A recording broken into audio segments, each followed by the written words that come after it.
What's up guys, it's Aaron, and today I'll be doing another one of these highly requested LEGO customizing tutorials. This time it's on how to make Jedi robes for your minifigures. This has been something people have been asking me to show how to make for a while now, and today I'll be doing just that. But before we get started, I do want to preface this tutorial and say that by using this method, you will not be able to pull the LEGO torso and the legs apart. They're going to be stuck together. So if that's something you're not okay with, then maybe this might not be the right strategy for you. But for those of you who are still interested, let's go ahead and get started. So we'll first start off with the materials. You'll of course need your base LEGO minifigure. Now if you're making normal Jedi robes like I am, you're going to need some sort of cloth. And the cloth I'll be using some leftover cloth from a Cape Madness sale, but I'll probably have to use some of this official LEGO sale piece as well. These types of cloth are almost exactly identical, so you should be fine using either one if you do have some of these. If you don't have a LEGO sale, then I recommend picking one up off of Bricklink. They're pretty cheap and pretty easy to find. But if the Jedi robes you're making are like Anakin's and are made of leather in the actual movies, then I recommend using something like E-tape or thin vinyl material for the robes instead of cloth, so that way you get a smoother texture.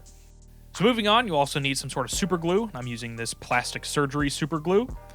You also need some computer paper as well as some scissors. You'll also need your paint of choice and your painting tools. Now I'm making tan robes, so the paint I'm using is a custom tan mixture I made. I'm also using some apple barrel nutmeg brown for the accents. Now for the belt, I'll be using some burnt umber, some black, some folk art metallic sterling silver, and maybe some others, but I'm not really sure just yet. We'll have to see when we get there, but you may also want to use some sculpting material as well. Just have that on hand in case you need to sculpt anything for the belt.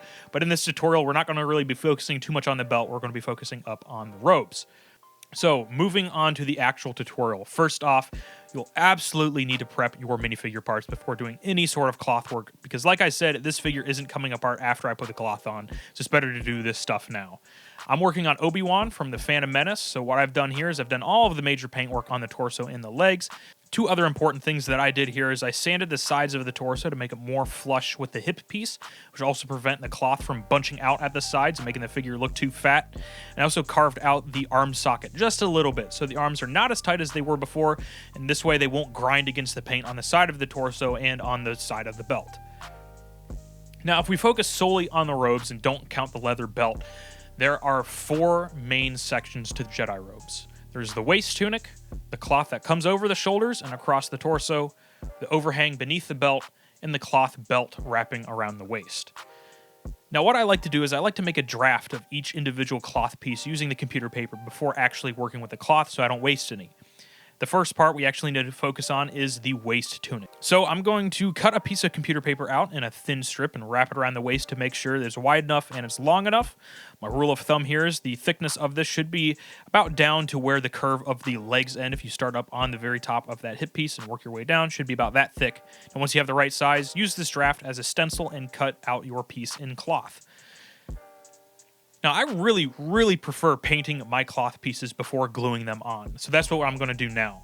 I put several coats on both sides to fully cover the cloth area, and I do this before gluing because cloth isn't necessarily solid, right? Paint can bleed through it, so if you paint the cloth directly onto the figure, sometimes excess paint builds up onto the cloth, makes it look bloated. It can also lead to cloth fraying. It just makes it look a little weaker.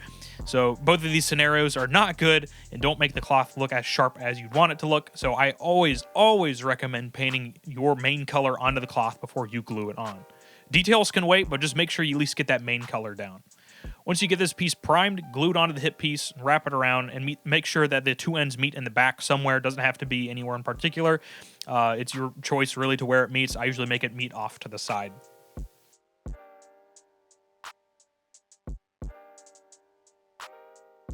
Now once this is in place, I'm going to paint the trim of this in a nutmeg brown color just to give it some outline there.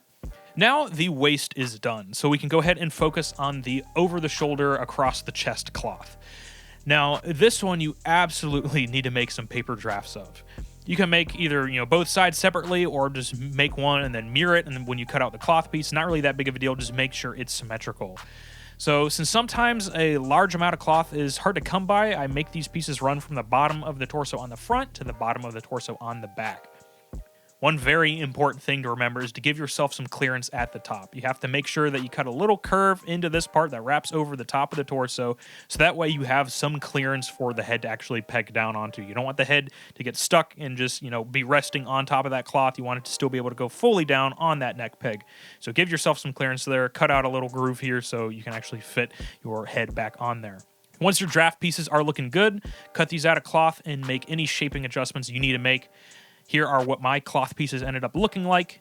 Then you can paint them up in your base color using a few coats and then glue them on. You can outline these now with whatever color you want, and I'll be using this nutmeg brown.